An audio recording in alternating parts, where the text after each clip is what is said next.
ఆ చెరువులో అండర్ వాటర్లో లైట్లు పెట్టి water proof lights 79 lights 40 days తీసామండి. అది ఓన్లీ నైట్సే తీయాలి, చెయ్యి రావడం అనేది.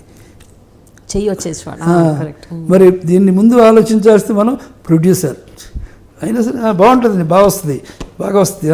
అది అంత స్పోర్టివ్గా పక్కన ప్రొడ్యూసర్ ఉన్నారు కాబట్టి మేము చేయగలిగాం అంతా కూడా.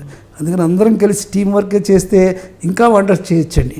బట్ ఒకటి మాత్రం నిజం, నేను ఎప్పుడు పాటించేది ఏంటంటే నాకు నేను పోటీ కాకూడదు, నాకు నేను రిపీట్ అవ్వకూడదు. నేను తీసిన సినిమాలో కథ ఎప్పుడు తీయకూడదు, తీసిన సీన్ ఎప్పుడు తీయకూడదు, తీసిన షాట్ ఎప్పుడు తీయకూడదని నాకు గట్టిగా ఉండే పట్టుదల. అందుకని గ్రాఫిక్స్ అమ్మోరు తర్వాత మళ్ళీ నాకు టెన్షన్ ఏమొచ్చిందంటే దేవి తీసా. దేవి మళ్ళీ గ్రాఫిక్స్, దానికి ఒక రకమైన గ్రాఫిక్స్. తర్వాత దేవుళ్ళు తీసా, అది చిన్న సినిమా కానీ దానికి గ్రాఫిక్స్ కావాలి. అందుకని కొత్త కుర్రోడిని వెంకట్ అనే కొత్త కుర్రోడిని మద్రాసు నుంచి పిలిపించి, వదిరా మన బడ్జెట్ ఇది, దీన్ని ఎలా చేస్తావు చేయంటే పాపం చిన్న కంప్యూటర్ పెట్టుకొని ఆ కుర్రోడు చేశాడు, దానికి అవార్డు వచ్చింది. తర్వాత అంజీ, అలాగా ఒకదాని తర్వాత ఒకటి ఎక్కువ కూడా కాంపిటీషన్, కానీ ఒకదానికి ఒకటి రిపీట్ అవ్వకుండా నేను జాగ్రత్త పడ్డా.